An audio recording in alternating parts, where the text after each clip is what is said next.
মানুষ নানান ধরনের বাসনা পোষণ করেন। তাদের নানান ইচ্ছে থাকে, অভিলাষা থাকে, নানান কামনা করতে থাকেন, স্বপ্ন দেখেন, প্রার্থনা করেন যেন তা সফল হয়, নিজের সম্পন্নতা কামনা করেন, আর শেষে নিরাশ হয়ে যান কারণ এসব কিছুই পান না।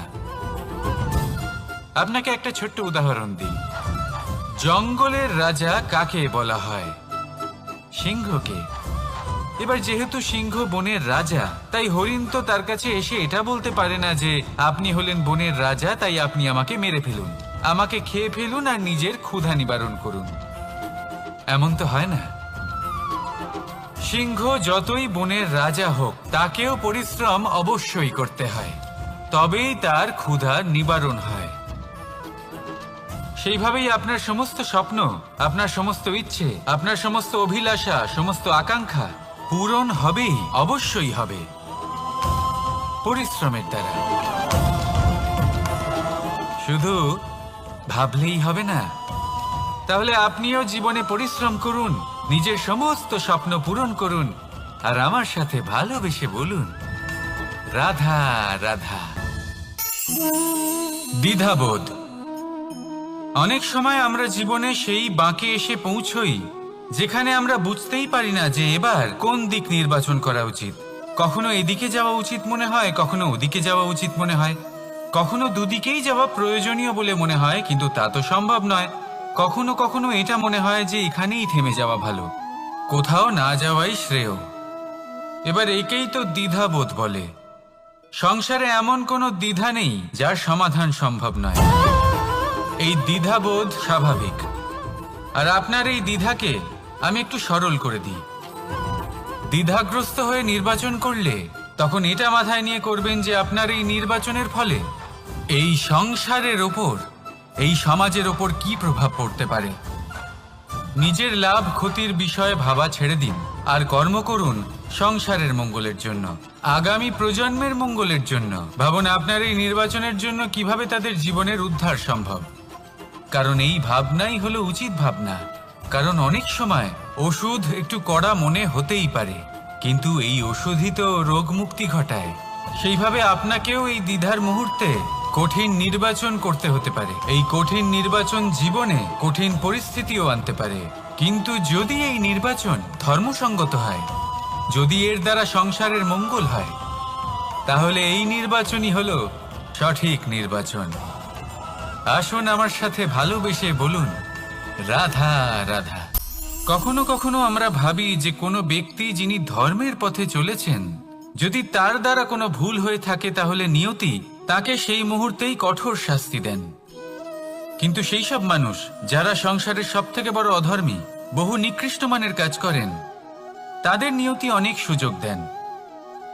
তাদের নিয়তি এরকম কঠোর প্রহার করেন না। এই ভাবনা কখনো না কখনো মনে আসেই। ভেবে দেখুন কেন। আসলে জীবনকে বেশিরভাগ মানুষ একভাবেই দেখে থাকেন, বিভিন্ন স্তরে একে দেখা উচিত। এবার আপনি বলুন, এই সংসারে কোনো অধর্মী কখনো প্রেরণার উৎস হতে পারেন? কখনোই নয়। যে মানুষ নিজের আত্মাকে মলিন করে ফেলেছেন, তিনি এই সংসারকে কিভাবে প্রেরণা যোগাবেন? উনি নিজেই বুঝতে পারেন না কোনটা করা উচিত, ধর্ম কোনটা।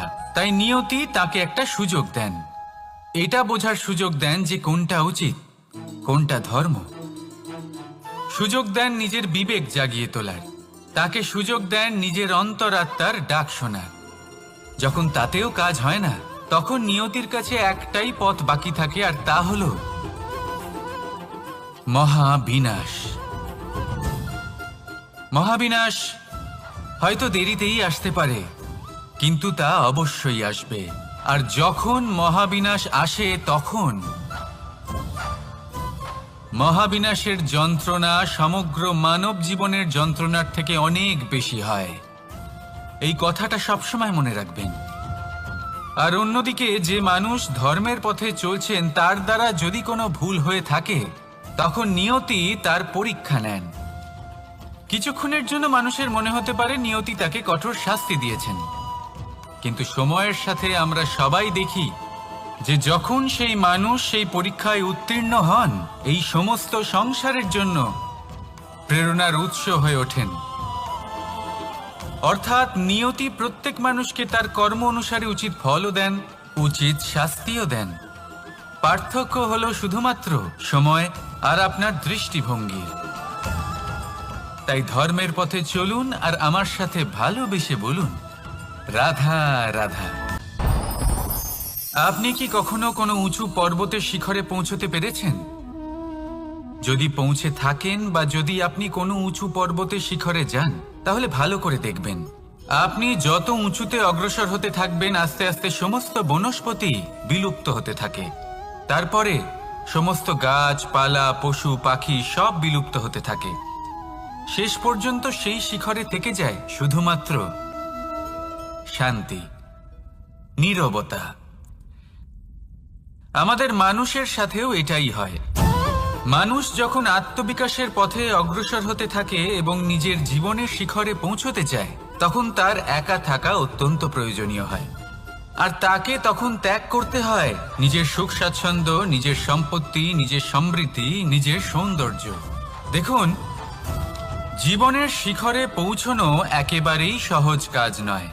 এ হলো অত্যন্ত দুর্গম এক পথ। কিন্তু যদি আপনি সেখানে পৌঁছতে চান, তাহলে আপনাকে ত্যাগের প্রবৃত্তি জাগিয়ে তুলতে হবে। ত্যাগ কি সেটা জানতে হবে, কারণ ত্যাগের ফলেই মনে শান্তি আসে, আর সেই শান্তির ফলে মনে উৎপন্ন হয় প্রেম। আর এই প্রেমই হলো জীবনের অন্তিম লক্ষ্য। তাহলে আসুন আমার সাথে ভালোবেসে বলুন, রাধা রাধা। অধিকার, এটা না কোনো সাধারণ শব্দ, না কোনো ব্যবসা। নিজেই একটা অদ্ভুত ব্যাপার এই অধিকার। স্বয়ং ঈশ্বর মানুষকে জীবন বাঁচার অধিকার দিয়েছেন। কিন্তু যখন কোনো নারীর অধিকারের প্রশ্ন আসে, তখন সেই অধিকারের সাথে কর্তব্য জুড়ে যায়। এবার নারীর অনেক অধিকারের মধ্যে একটা অধিকার হলো নিজের স্বামী নির্বাচন করা। নির্বাচন করা কে হবে তার অর্ধাঙ্গ, এমন একজন ব্যক্তি নির্বাচন করা যিনি নিজের সাথে, নিজের স্ত্রীর সাথে, সমগ্র পরিবারের সাথে এই সমগ্র সমাজের পরিস্থিতিকে উন্নত করতে পারেন। তাহলে ভাবুন, নিজের জন্য স্বামী বেছে নেওয়া কত বড় অধিকার, আর যোগ্য স্বামী বাছা তার থেকেও বড় কর্তব্য। তাই নারীর অধিকারের সাথে যখন কর্তব্য শব্দ জুড়ে যায়, অধিকার নামক শব্দের মাহাত্ম্য আরো বেড়ে যায়। আপনিও নিজের জীবনে নিজের অধিকারের সাথে কর্তব্যকে জুড়ে দেখুন। যদি এরকম করেন, তাহলে সমস্ত স্বপ্ন পূর্ণ হবে, আর মন প্রসন্ন হয়ে বলবে, রাধা রাধা। কর্ম, কর্ম সর্বদাই শান্ত মনে করুন। ভিতের সেই ইটের মতো করুন যে শান্তভাবে 7 হাত গভীরে অবস্থান করে। সবার চোখ যায় শিখরের সেই পতাকার দিকে, কিন্তু শিখরে থাকা সেই পতাকা প্রতীক হলো ভিতের মধ্যে থাকা সেই ইটের শক্তির, যে শান্ত মনে নিজের কাজ করে গেছে। তাই এইভাবেই নিজের কর্ম করুন শান্ত মনে, সন্তোষ ভাব নিয়ে। কলরব যা করার তা আপনার সাফল্যকে করতে দিন, কারণ যখন সাফল্যের এই জয় জয়কার চারিদিকে ছড়িয়ে পড়ে, তখন কর্মের এই মৌনতা আরো শক্তিশালী হয়ে ওঠে। তাহলে আসুন আমার সাথে ভালোবেসে বলুন, রাধা রাধা। পরীক্ষা এমন একটা শব্দ যেটা শুনে সংসারের বেশিরভাগ মানুষই ভয়ভীত হয়ে পড়েন। কারণটা কি? অসফলতার ভয়। পরীক্ষা এই শব্দের যদি আমি অন্য দিকটা দেখাই, তার তাৎপর্য এই নয় যে আপনার দুর্বলতা সবার সামনে তুলে ধরবে। এটা তো হলো সেই যুক্তি যা আপনার বল, সাহস, শক্তিগুলি সবার সম্মুখে তুলে ধরবে। আগে হ্যাঁ, এটাই হলো সেই যুক্তি। আপনি নিজেই কখনো দেখবেন, পরীক্ষার সময় আপনার অন্তরের অনেক গুণ বাইরে বেরিয়ে আসে। এমন কোনো শক্তির উদ্ভব হয় যার বিষয়ে আপনি নিজেও জানতেন না, ঠিক কিনা? তাই এই পরীক্ষাকে কখনো ভয় পাবেন না। বিশ্বাসের সাথে নির্ভীক হয়ে এটার সম্মুখীন হন। দিনের শেষে এই পরীক্ষা শুধুই আপনাকে উজ্জ্বল করবে, আপনাকে আরো শ্রেষ্ঠ করে তুলবে। তাহলে আসুন আমার সাথে ভালোবেসে বলুন, রাধা রাধা। জলে জলকেলি করতে কে না ভালোবাসেন? আমাদের মধ্যে প্রত্যেক মানুষ চান কোথাও একটা সরোবরে, কোনো নদীতে, জলের মাঝে জলক্রীড়া করে আনন্দ উপভোগ করতে, তাই তো? এবার বলুন, আমাদের মধ্যে এমন কে কে আছেন যারা সাগরের ঢেউয়ের মধ্যে এক পাড় থেকে অন্য পাড়ে সাঁতার কেটে যাবার সাহস রাখেন? কে আছেন এমন? এবার এই কাজ তো হলো অত্যন্ত কঠিন। আমরা পাড় পছন্দ করি, জলকেলি করতে ভালোবাসি, কিন্তু পাড়ের কাছে, সমুদ্রের ঢেউয়ে নয়। কিন্তু একটা কথা মনে রাখবেন, যেই দিন এই পাড়ের কথা ভুলে গিয়ে আমরা সাগরের ঢেউয়ের সাথে লড়াই করার সাহস রাখব, সেই দিনই সাগরের ঢেউয়ের সাথে লড়াই করার শক্তিও আমরা পেয়ে যাব। পাড় আমাদের অত্যন্ত প্রিয়, আমাদের সুরক্ষিত রাখে, কিন্তু এটা আমাদের দুর্বল করে তোলে। তাই এই পাড়ের মায়া ত্যাগ করুন আর সাগরের ঢেউয়ের সাথে লড়াই করার সংকল্প নিন। নিজের প্রতি বিশ্বাস রাখুন, তারপর দেখুন কি হয়। সফলতার শিখরে আপনার এই জীবন পৌঁছবে আর ভালোবেসে বলবে, রাধা রাধা। মানুষ যখনই নিজের জীবনে নতুন কিছু করতে যায় তখন ভয়ভীত হয়ে থাকে। ভাবে, যদি আমি অসফল হই তাহলে কি হবে? কে কি ভাববে? কেউ আমাকে দেখে হাসবে কিনা? যদি আমি আমার মতামত দিই তাহলে বলবো, এইসব পরীক্ষার সম্মুখীন হতে কখনো ভয় পাবেন না। কারণ যাই হোক না কেন, পরিণাম দুটোই হতে পারে। একটা হয় আপনি জিতে যাবেন, দ্বিতীয় পরিণাম আপনি হেরে যাবেন। খুব সোজা। যদি জিততে পারেন আপনি সবাইকে নেতৃত্ব দিতে পারবেন, কিন্তু যদি আপনি হেরে যান তাহলে আপনার কাছে সেই অভিজ্ঞতা থাকবে যা দিয়ে আপনি আগামী প্রজন্মের পথপ্রদর্শক হবেন।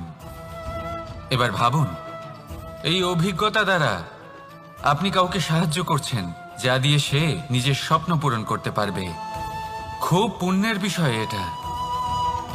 একটা সহজ কথা জেনে রাখুন, জয় হোক বা পরাজয়, দুটো একই দিকে নিয়ে যায়, আর সেটা হলো জয়ের দিকে।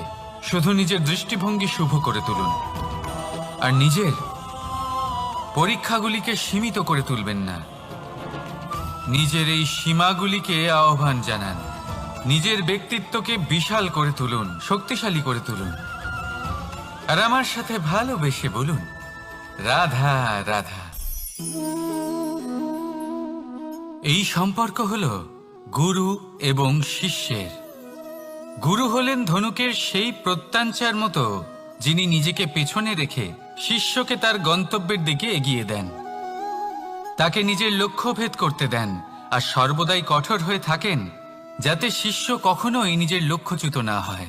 ধন্য হলেন এমন গুরু যারা শিষ্যকে নিজের গন্তব্যে পৌঁছেও দেন এবং তার সব কৃতিত্ব তাকেই দেন, নিজের শিষ্যকে, নিজের বাণকে। তাহলে আপনারা চিরকাল এরকম গুরুকে মনে রাখবেন, সর্বদা তাদের সম্মান করবেন, সর্বদা তাদের ভালোবাসবেন, কখনো জীবনে পিছিয়ে পড়বেন না আপনি। আসুন আমার সাথে ভালোবেসে বলুন, রাধা রাধা। আপনি কখনো আতর মেখেছেন? একটা শ্রেষ্ঠ আতরের গুণ হলো ওকে মাখার পরে অনেক দিন পর্যন্ত তার সুবাস থেকে যায়। তারপরে আপনি বস্ত্র বদল করুন বা রেখে দিন, তার সুবাস থেকেই যায়। এবার ধরে নিন এই আতর হলো আপনার কর্ম, আর আপনার শরীর, আপনার বস্ত্র হলো আপনার জিহ্বা। যত শ্রেষ্ঠ আপনার কর্ম হবে তত বেশি এই সংসার আপনাকে জানবে। আপনার কর্ম যদি সর্বশ্রেষ্ঠ হয় তাহলে সারা জীবন মনে রাখবে, আর জীবনের পরেও আপনাকে ভুলবে না। এই কর্ম ধর্ম ভেবে পালন করবেন, কারণ এই চিন্তা ভাবনাই সত্য হয়ে সামনে আসে। সেই জন্য ভাবনাকে পুষ্ট করুন, যুক্তিবোধ শ্রেষ্ঠ করে তুলুন। সবকিছু নিজে থেকেই হয়ে যাবে, পথ আপনা থেকেই সামনে চলে আসবে, কর্ম নিজে থেকেই হতে থাকবে। শুধু কর্ম ধর্ম মনে করে পালন করতে থাকুন। আর আমার সাথে ভালোবেসে বলুন, রাধা রাধা। এই জীবন, এই জীবন দেখতে গেলে কিন্তু খুবই কঠিন। এই জীবন কি করি হে নারায়ণ, এটাকে একটু সহজ কি করে করে তোলা যায়, এই প্রশ্নই তো আসছে মনে। এর উত্তর স্বয়ং সেই মানুষের মধ্যেই লুকিয়ে, তার সিদ্ধান্তে, তার নির্বাচনের মধ্যে লুকিয়ে। এবার জীবনের যে কঠিন সময়গুলো থাকে সেগুলো সেই প্রসঙ্গের মতোই হয়। যেমন ধরুন, আপনি হাঁটছেন হাঁটছেন আর হঠাৎ করে পায়ে কাঁটা ফুটে গেল। এবার আপনি কি করবেন? এমনও ব্যক্তি আছেন যারা সেই কষ্টের কারণে, সেই কষ্ট পাওয়ার ভয় পিছিয়ে আসেন। এমনও কিছু ব্যক্তি থাকেন যারা সেই আঘাতে নিরাময় করার জন্য সময় নষ্ট করবেন, কতটা জানি না। এমনও কিছু ব্যক্তি থাকতে পারেন যিনি হয়তো সেই কাঁটাকে তুলে নিয়ে তার ব্যবহার গজালের মতো করবেন, তাকে দেওয়ালে পুঁতে একটা সুন্দর ছবি লাগাবেন, যাতে সেই দেওয়াল আরো সুন্দর দেখতে মনে হয়।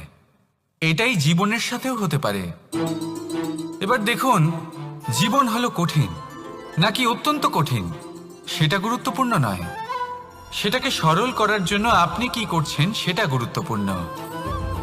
জেনে রাখুন, আমরা সবাই মরণশীল, আমাদের সবার মৃত্যু হবে, প্রত্যেককেই এক না একদিন অবশ্যই মরতে হবে।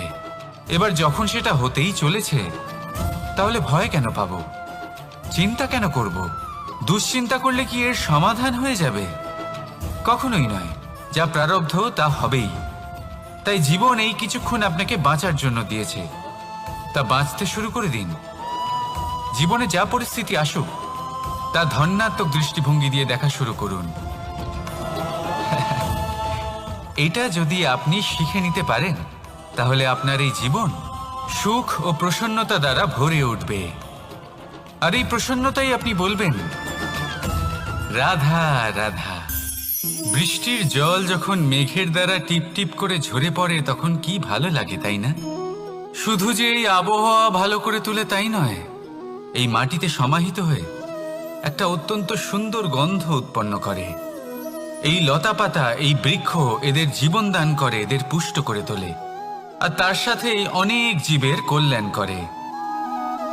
কিন্তু ভাবুন, যখন বজ্রপাত হয় তখন কি হয়?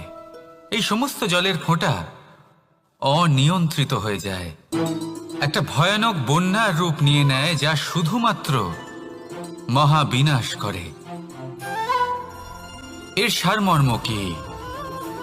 এর সারমর্ম হলো কর্ম করুন, কিন্তু তার নিয়ন্ত্রণ রেখে। যদি আপনি নিয়ন্ত্রণে না থাকেন, তাহলে আপনিও জীবনরূপী এই বর্ষার পরিবর্তে ভয়ানক বন্যার রূপ ধারণ করবেন। এবার বিকাশ ঘটাবেন নাকি বিনাশ, সিদ্ধান্ত হলো আপনার।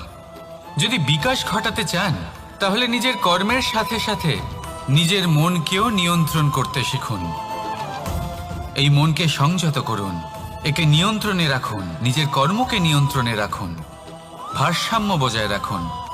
আর আমার সাথে ভালোবেসে বলুন, রাধা রাধা। কখনো ঘোড়া আর তার ঘোড়সওয়ারিকে দেখেছেন? ঘোড়ার ডান এবং বাম দিকে যেন একটা পর্দা লাগানো থাকে। তার কারণ কি? যাতে ঘোড়া অন্য কোনো দিকে দেখতে না পায়, শুধুমাত্র সামনে দেখে আর সেই দিকেই এগোতে থাকে। বলতে গেলে এটা খুব সাধারণ ব্যাপার, কিন্তু এর পেছনে খুব বড় এক বিজ্ঞান লুকিয়ে রয়েছে। আপনি যদি জীবনে নিজের লক্ষ্যে পৌঁছতে চান, তাহলে আপনাকে এদিক ওদিক তাকানো বন্ধ করতে হবে, শুধু সামনে নিজের লক্ষ্যের দিকে তাকিয়ে থাকতে হবে। তখনই জীবনে সাফল্য লাভ করবেন। ঘোড়া তো শুধুমাত্র এক পশু, তার উপরে লাগাম পরাতে হয়, চোখের ডান এবং বাম দিকে পর্দা পরিয়ে দেওয়া হয়। আপনি হলেন মানুষ, আপনাকে লাগাম কে পরাবে? কেউ না। এটা আপনাকে নিজেকেই করতে হবে। মনের গভীরে প্রবেশ করুন আর আবেগগুলিকে লাগাম পরান, তাদের নিয়ন্ত্রণ করতে শিখুন। আর নিজের দৃষ্টি সামনে, শুধু নিজের লক্ষ্যের দিকে। মনে রাখবেন, যদি আপনার দৃষ্টি শুধুমাত্র নিজের লক্ষ্যে থাকে, তাহলে লক্ষ্য ভেদ অবশ্যই করবেন। যদি একাগ্রতা এদিক ওদিক চলে যায়, তাহলে লক্ষ্য হারিয়ে যাবে। রাধা রাধা। যথা রাজা তথা প্রজা, যথা বীজ তথা বৃক্ষ, যথা ভূমি তথা অঙ্কুর। কি সুন্দর শব্দ এগুলি! আর যতটাই সুন্দর ততটাই গভীর হলো তার অর্থ। যেমন রাজা হবেন, প্রজা তেমনই হবেন। যেমন ভূমি হবে, অঙ্কুরও তেমনই হবে। কখনো গভীরে গিয়ে এই কথার অর্থ বোঝার চেষ্টা করেছেন আপনি? রাজা এই শব্দের মূল হল রজ। রজ কথার অর্থ হল মাটি। অর্থাৎ রাজা হলেন তিনি যিনি মাটির সাথে যুক্ত। রাজা হলেন তিনি যিনি প্রজাদের সম্মান করবেন, তাদের যত্ন নেবেন, তাদের চোখে জল দেখলেই চিন্তিত হয়ে উঠবেন, তাদের অশ্রু মোছার জন্য সমস্ত সম্ভাব্য চেষ্টা করবেন, তাদের সুখী রাখার জন্য সমস্ত চেষ্টা করবেন। রাজা এরকম হয়। এবার এই সমস্ত গুণ যদি একজন রাজার মধ্যে না থাকে, তাহলে প্রজার মধ্যে অসন্তোষ দেখা যায়। আর এই অসন্তোষ বিদ্রোহের রূপ নেয়। আর এই বিদ্রোহ যে কোনো রূপেই হলো বিনাশকারী। তাহলে রাজার উচিত প্রজাদের রক্ষা করা, এবং প্রজাদেরও উচিত রাজার প্রতি বিশ্বাস রাখা, তার অনুকরণ করা। এই দুজন যখন এক হবেন, তখনই শাসন স্থির হবে, তখনই এই দেশ নিয়ন্ত্রণে থাকবে। যদি দুজনের মধ্যে কোনো একজন নিয়ন্ত্রণ হারান, তখন মহা বিনাশ অবশ্যই হবে। তাহলে রাজা নিজের কর্ম করবেন আর প্রজা নিজের ধর্ম পালন করবেন, আর আমার সাথে ভালোবেসে বলবেন রাধা রাধা। এই বৃক্ষ দেখতে পাচ্ছেন, বটবৃক্ষ। এই সংসারের সব থেকে বড় বৃক্ষের মধ্যে অন্যতম। কি না করে এই বৃক্ষ! অনেক বছর ধরে বেঁচে থাকে এই বৃক্ষ। এই বৃক্ষ সর্বদাই বাড়তে থাকে। কত পশু পাখিদের এই বৃক্ষ আশ্রয় প্রদান করে। পথ চলতি পথচারীদের এই বৃক্ষ ছায়া প্রদান করে, আশ্রয় প্রদান করে, বিশ্রাম করার জায়গা দেয়, শীতল ছায়া দেয়। বটবৃক্ষ সংসারের সব থেকে বড় বৃক্ষদের মধ্যে একটা বৃক্ষ। এই বৃক্ষের বীজ সর্ষে দানার থেকেও ছোট হয়, কিন্তু তা মাটির মধ্যে সমাহিত হয়ে যায়, নিজের খোলসকে ভেঙে প্রথমবার অঙ্কুরিত হয়। আর তারপরে আস্তে আস্তে আস্তে একটা ছোট্ট বীজ একটা বিশাল বটবৃক্ষে পরিণত হয়। জীবনে যদি সাফল্য পেতে চান, তাহলে এইভাবেই এগোতে হবে। ছোট ছোট পদক্ষেপের দ্বারা এই পথ চলা শুরু করতে হবে। সেই জন্য ছোট কাজ করতে কখনো সংকোচ করবেন না, ছোট কাজ করতে কখনো লজ্জা পাবেন না। যদি এই ছোট ছোট কাজ পূর্ণ নিষ্ঠা দিয়ে, পূর্ণ মনোযোগ দিয়ে, সততার সাথে করতে পারেন, তাহলে এই ছোট কাজের আকার বাড়তে থাকবে। তাই কাজগুলিকে কাজের মতোই দেখতে শুরু করুন। ছোট কাজ বা বড় কাজ এরকম ভাববেন না। তাহলে কর্ম করতে থাকুন। জীবনে আপনার অস্তিত্ব বটবৃক্ষের থেকেও বড় করে তুলুন। তাহলে আসুন আর আমার সাথে ভালোবেসে বলুন রাধা রাধা। ভগবান আর ভুল, এই দুই একই অক্ষর দিয়ে শুরু হয়। শুধু তাই নয়, এদের দুজনের রাশিও সমান। এবারে আপনারা বলবেন যে ভগবান, ভুল, এদের মধ্যে কিভাবে মিল থাকতে পারে? অনেক বড় মিল আছে। না শুধু এ এক অক্ষর দিয়ে শুরু হয়, বরং এদের বিজয় মন্ত্রটাও এক। ভগবানকে মানুন, তাকে বিশ্বাস করুন, তাকে স্বীকার করুন। এটা করলে মনের দৃষ্টি থেকে ভগবানকে দেখা যায়, আর উনি আপনাকে সমৃদ্ধ করে তোলেন। ভুলের সাথেও এটাই ঘটে। নিজের ভুল স্বয়ং মেনে নিলে, স্বীকার করে নিলে, সব কিছুই স্পষ্টভাবে দেখতে পাবেন। যেদিন থেকে আপনি নিজের ভুল মেনে নিতে শিখবেন, সেদিন থেকে সেই ভুল শোধরানোর প্রক্রিয়াও শুরু হয়ে যাবে। আপনি বুঝে যাবেন নিজের ভুল কিভাবে শোধরাতে হয়। তাই মনে রাখবেন, নিজেকে শ্রেষ্ঠ করে তোলার জন্য নিজের ভুল স্বীকার করা অত্যন্ত প্রয়োজনীয়। এই জীবনে শান্তি আনার জন্য ঈশ্বরকে মেনে নেওয়াও অত্যন্ত প্রয়োজনীয়। সবসময় নিজের গুণ এবং নিজের দোষ মনে রাখবেন। আজীবন সুখী থাকবেন। রাধা রাধা। আমরা সব সময় চাই যে এই সংসার আমাদের জ্ঞানী বলবে, বুদ্ধিমান বলবে, বুঝদার বলবে, কিন্তু মূর্খ মূর্খ যেন কেউ না বলে। মূর্খ শব্দটা আমরা কেউ শুনতে চাই না, দূরে পালাতে থাকি। কিন্তু একটা সত্যি সবার কাছে অজানা, যে মূর্খ হওয়া হলো বুদ্ধিমান হওয়ার দিকে সর্বপ্রথম পদক্ষেপ। আপনি যত খুশি দিগ্গজ জ্ঞানী মানুষদের সাথে আলাপ করুন, যত ইচ্ছে কথা বলুন, যতই জ্ঞানের কথা আলোচনা করুন, অভিজ্ঞতা মূর্খ হবার পরেই পাওয়া যায়, তাই নয় কি? মূর্খ হবার পরে আপনি এটা বুঝতে পারবেন যে কি করা উচিত নয়। জ্ঞানী ব্যক্তি আপনাকে এটা বলবেন যে কি করা উচিত। আর এই সংসারে কি করা উচিত তার থেকেও অনেক বড় জ্ঞান হলো কি করা উচিত নয়। সেই জন্য সব সময় মনে রাখবেন, আপনার করা কিছু ভুল আপনাকে যদি কেউ মূর্খ বানিয়ে থাকে, ছল চাতুরি করে থাকে, তাহলে কোনো ব্যাপার নয়, এটা শেষ পর্যন্ত আপনাকে আরো বুদ্ধিমান করে তুলবে। এই মুহূর্তে ধন্যাত্মক থাকুন, এই সংসার আপনাকে অবশ্যই জ্ঞানী বলবে। রাধা রাধা। আপনি কি কখনো একজন মালিকে একটা বাগানের যত্ন নিতে দেখেছেন? যদি কখনো একটা গাছে উই ধরে যায়, মালি তখন শুধু সেই গাছের নয়, সমস্ত বাগানের চিকিৎসা করায়। আপনারা হয়তো বলবেন, এ কেমন মূর্খতা, যখন উই একটা গাছে লেগেছে সমস্ত বাগানের চিকিৎসা কেন করাতে হবে? এ তো অযথা পরিশ্রম করা। কিন্তু মালি খুব ভালো করে জানে যে উই হয়তো একটা গাছে লেগেছে, কিন্তু তা সমস্ত বাগানকে নাশ করে দিতে পারে। এবার মালির এই শিক্ষা, এই জ্ঞান অন্য অনেক জায়গাতে প্রযোজ্য। এই সংসারে আমরা শুধুমাত্র নিজের পরিবারের কথাই চিন্তা করি, তাদের যত্ন নিই, চেষ্টা করি যেন তারা ভালো থাকেন, সুখে থাকেন। আর সেই সময় এই সমাজের কিছু বিরোধী মনোভাব এই সমাজকে গ্রাস করে ফেলে, এই সমাজকে নষ্ট করে ফেলে, কিন্তু আমাদের নজর শুধু আমাদের পরিবারে থাকে। সেই জন্য যখন কথা ওঠে রাষ্ট্রের, দেশের, তখন তার জন্য সিদ্ধান্ত নিতে হবে, তখন তার জন্য ত্যাগ করতে হবে। আর মনে রাখবেন, যে সমস্যায় আসুক তার সমাধান পূর্ণরূপে বাঞ্ছনীয়। এই সংসারে প্রত্যেক ব্যক্তি যদি নিজের পরিবারেরও খেয়াল রাখেন এবং সমাজেরও খেয়াল রাখেন এবং সঠিকভাবে এই দেশেরও খেয়াল রাখেন, তবেই এই দেশ সম্পন্ন হতে পারবে। তাহলে আপনিও সেই প্রয়াস করুন আর আমার সাথে ভালোবেসে বলুন, রাধা রাধা। কথায় বলা হয়, জীবনে ভালোবাসাই হলো সুখের মূল। এটা সত্য।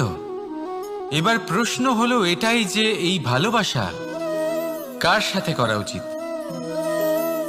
যদি আপনি কিছুক্ষণের জন্য সুখ পেতে চান, তাহলে ভালোবাসুন নিজের রুচি মতো। যদি আপনি কিছুদিনের জন্য সুখ পেতে চান, ভালোবাসুন নিজের বন্ধুদের। যদি আপনি কয়েক মাসের জন্য, কয়েক বছর বা অনেক বছরের জন্য সুখী হতে চান, তাহলে ভালোবাসুন নিজের পরিবারকে, মাতা পিতা, নিজের সন্তান, স্বামী স্ত্রী, নিজের আত্মীয়দের। কিন্তু যদি আপনি চিরকালের জন্য সুখী হতে চান, তাহলে ভালোবাসতে হবে শুধু নিজের কর্মগুলিকে। কারণ সম্পর্ক যেমনই হোক না কেন, কখনো না কখনো ভেঙে যাবেই।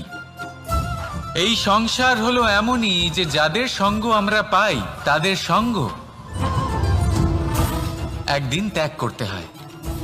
শুধু কর্মই হলো এমন এক সঙ্গ যা কখনো আপনাকে ত্যাগ করবে না। আপনার মৃত্যুর পরেও এই কর্ম আপনাকে বাঁচিয়ে রাখবে। তাই সবসময় মনে রাখবেন, এই কর্ম ধর্ম মনে করে পালন করা উচিত। জীবনের শেষ মুহূর্ত পর্যন্ত কর্মকে ভালোবাসুন, জীবনের শেষ মুহূর্ত পর্যন্ত সুখে থাকবেন। আর আমি তো সবসময় বলি, শুধু কর্ম করতে থাকো, ফলের চিন্তা করো না। তাহলে আসুন আর আমার সাথে ভালোবেসে বলুন, রাধা রাধা। কখনো কখনো আমরা ভাবি যে কোনো ব্যক্তি যিনি ধর্মের পথে চলেছেন, যদি তার দ্বারা কোনো ভুল হয়ে থাকে তাহলে নিয়তি তাকে সেই মুহূর্তেই কঠোর শাস্তি দেন। কিন্তু সেই সব মানুষ যারা সংসারের সবথেকে বড় অধর্মী, বহু নিকৃষ্ট মানের কাজ করেন, তাদের নিয়তি অনেক সুযোগ দেন। তাদের নিয়তি এরকম কঠোর প্রহার করেন না। এই ভাবনা কখনো না কখনো মনে আসেই। ভেবে দেখুন কেন। আসলে জীবনকে বেশিরভাগ মানুষ একভাবেই দেখে থাকেন, বিভিন্ন স্তরে একে দেখা উচিত। এবার আপনি বলুন, এই সংসারে কোনো অধর্মী কখনো প্রেরণার উৎস হতে পারেন? কখনোই নয়। যে মানুষ নিজের আত্মাকে মলিন করে ফেলেছেন, তিনি এই সংসারকে কিভাবে প্রেরণা যোগাবেন? উনি নিজেই বুঝতে পারেন না কোনটা করা উচিত, ধর্ম কোনটা।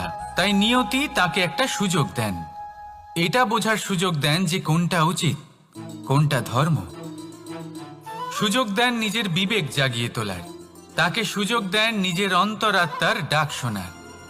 যখন তাতেও কাজ হয় না, তখন নিয়তির কাছে একটাই পথ বাকি থাকে, আর তা হল মহাবিনাশ। মহাবিনাশ হয়তো দেরিতেই আসতে পারে, কিন্তু তা অবশ্যই আসবে। আর যখন মহাবিনাশ আসে, তখন মহাবিনাশের যন্ত্রণা সমগ্র মানব জীবনের যন্ত্রণার থেকে অনেক বেশি হয়। এই কথাটা সবসময় মনে রাখবেন।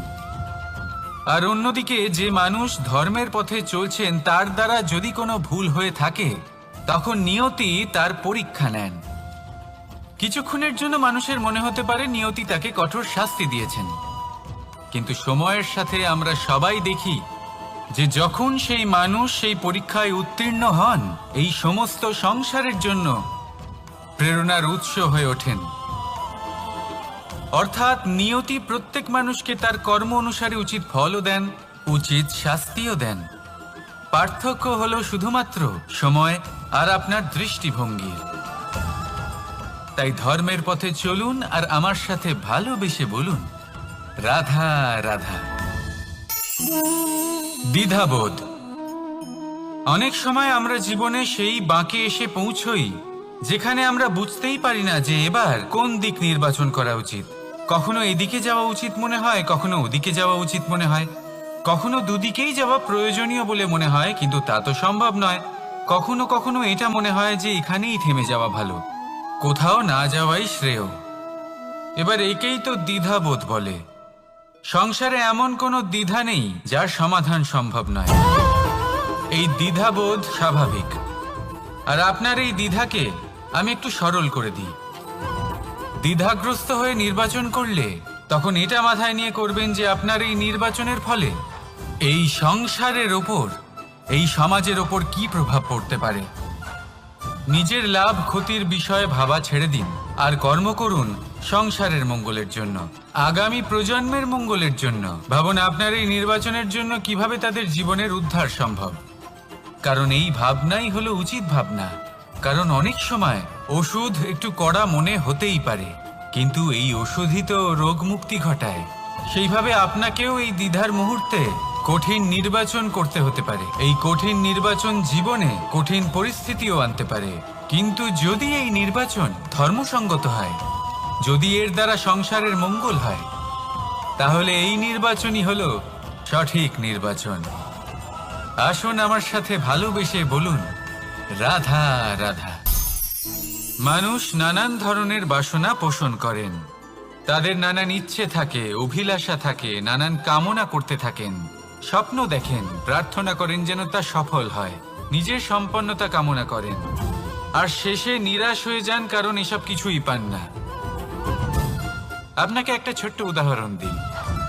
জঙ্গলের রাজা কাকে বলা হয়? সিংহকে। এবার যেহেতু সিংহ বনের রাজা, তাই হরিণ তো তার কাছে এসে এটা বলতে পারে না যে আপনি হলেন বনের রাজা, তাই আপনি আমাকে মেরে ফেলুন, আমাকে খেয়ে ফেলুন আর নিজের ক্ষুধা নিবারণ করুন। এমন তো হয় না। সিংহ যতই বনের রাজা হোক, তাকেও পরিশ্রম অবশ্যই করতে হয়, তবেই তার ক্ষুধা নিবারণ হয়। সেইভাবেই আপনার সমস্ত স্বপ্ন, আপনার সমস্ত ইচ্ছে, আপনার সমস্ত অভিলাষা, সমস্ত আকাঙ্ক্ষা পূরণ হবেই, অবশ্যই হবে, পরিশ্রমের দ্বারা। শুধু ভাবলেই হবে না। তাহলে আপনিও জীবনে পরিশ্রম করুন, নিজের সমস্ত স্বপ্ন পূরণ করুন, আর আমার সাথে ভালোবেসে বলুন, রাধা রাধা। আপনি কি কখনো কোনো উঁচু পর্বতের শিখরে পৌঁছতে পেরেছেন? যদি পৌঁছে থাকেন বা যদি আপনি কোনো উঁচু পর্বতের শিখরে যান, তাহলে ভালো করে দেখবেন, আপনি যত উঁচুতে অগ্রসর হতে থাকবেন আস্তে আস্তে সমস্ত বনস্পতি বিলুপ্ত হতে থাকে। তারপরে সমস্ত গাছপালা, পশু পাখি সব বিলুপ্ত হতে থাকে। শেষ পর্যন্ত সেই শিখরে থেকে যায় শুধুমাত্র শান্তি, নীরবতা। আমাদের মানুষের সাথেও এটাই হয়। মানুষ যখন আত্মবিকাশের পথে অগ্রসর হতে থাকে এবং নিজের জীবনের শিখরে পৌঁছতে চায়, তখন তার একা থাকা অত্যন্ত প্রয়োজনীয় হয়। আর তাকে তখন ত্যাগ করতে হয় নিজের সুখ স্বাচ্ছন্দ্য, নিজের সম্পত্তি, নিজের সমৃদ্ধি, নিজের সৌন্দর্য। দেখুন, জীবনের শিখরে পৌঁছনো একেবারেই সহজ কাজ নয়। এ হলো অত্যন্ত দুর্গম এক পথ। কিন্তু যদি আপনি সেখানে পৌঁছতে চান, তাহলে আপনাকে ত্যাগের প্রবৃত্তি জাগিয়ে তুলতে হবে। ত্যাগ কি সেটা জানতে হবে, কারণ ত্যাগের ফলেই মনে শান্তি আসে, আর সেই শান্তির ফলে মনে উৎপন্ন হয় প্রেম। আর এই প্রেমই হলো জীবনের অন্তিম লক্ষ্য। তাহলে আসুন আমার সাথে ভালোবেসে বলুন, রাধা রাধা। অধিকার, এটা না কোনো সাধারণ শব্দ, না কোনো ব্যবসা। নিজেই একটা অদ্ভুত ব্যাপার এই অধিকার। স্বয়ং ঈশ্বর মানুষকে জীবন বাঁচার অধিকার দিয়েছেন। কিন্তু যখন কোনো নারীর অধিকারের প্রশ্ন আসে, তখন সেই অধিকারের সাথে কর্তব্য জুড়ে যায়। এবার নারীর অনেক অধিকারের মধ্যে একটা অধিকার হলো নিজের স্বামী নির্বাচন করা। নির্বাচন করা কে হবে তার অর্ধাঙ্গ, এমন একজন ব্যক্তি নির্বাচন করা যিনি নিজের সাথে, নিজের স্ত্রীর সাথে, সমগ্র পরিবারের সাথে এই সমগ্র সমাজের পরিস্থিতিকে উন্নত করতে পারেন। তাহলে ভাবুন, নিজের জন্য স্বামী বেছে নেওয়া কত বড় অধিকার, আর যোগ্য স্বামী বাছা তার থেকেও বড় কর্তব্য। তাই নারীর অধিকারের সাথে যখন কর্তব্য শব্দ জুড়ে যায়, অধিকার নামক শব্দের মাহাত্ম্য আরো বেড়ে যায়। আপনিও নিজের জীবনে নিজের অধিকারের সাথে কর্তব্যকে জুড়ে দেখুন। যদি এরকম করেন, তাহলে সমস্ত স্বপ্ন পূর্ণ হবে, আর মন প্রসন্ন হয়ে বলবে, রাধা রাধা। কর্ম, কর্ম সর্বদাই শান্ত মনে করুন। ভিতের সেই ইটের মতো করুন যে শান্তভাবে 7 হাত গভীরে অবস্থান করে। সবার চোখ যায় শিখরের সেই পতাকার দিকে, কিন্তু শিখরে থাকা সেই পতাকা প্রতীক হলো ভিতের মধ্যে থাকা সেই ইটের শক্তির, যে শান্ত মনে নিজের কাজ করে গেছে। তাই এইভাবেই নিজের কর্ম করুন শান্ত মনে, সন্তোষ ভাব নিয়ে। কলরব যা করার তা আপনার সাফল্যকে করতে দিন, কারণ যখন সাফল্যের এই জয় জয়কার চারিদিকে ছড়িয়ে পড়ে, তখন কর্মের এই মৌনতা আরো শক্তিশালী হয়ে ওঠে। তাহলে আসুন আমার সাথে ভালোবেসে বলুন, রাধা রাধা। পরীক্ষা এমন একটা শব্দ যেটা শুনে সংসারের বেশিরভাগ মানুষই ভয়ভীত হয়ে পড়েন। কারণটা কি? অসফলতার ভয়। পরীক্ষা এই শব্দের যদি আমি অন্য দিকটা দেখাই, তার তাৎপর্য এই নয় যে আপনার দুর্বলতা সবার সামনে তুলে ধরবে। এটা তো হলো সেই যুক্তি যা আপনার বল, সাহস, শক্তিগুলি সবার সম্মুখে তুলে ধরবে। আগে হ্যাঁ, এটাই হলো সেই যুক্তি। আপনি নিজেই কখনো দেখবেন, পরীক্ষার সময় আপনার অন্তরের অনেক গুণ বাইরে বেরিয়ে আসে। এমন কোনো শক্তির উদ্ভব হয় যার বিষয়ে আপনি নিজেও জানতেন না, ঠিক কিনা? তাই এই পরীক্ষাকে কখনো ভয় পাবেন না। বিশ্বাসের সাথে নির্ভীক হয়ে এটার সম্মুখীন হন। দিনের শেষে এই পরীক্ষা শুধুই আপনাকে উজ্জ্বল করবে, আপনাকে আরো শ্রেষ্ঠ করে তুলবে। তাহলে আসুন আমার সাথে ভালোবেসে বলুন, রাধা রাধা।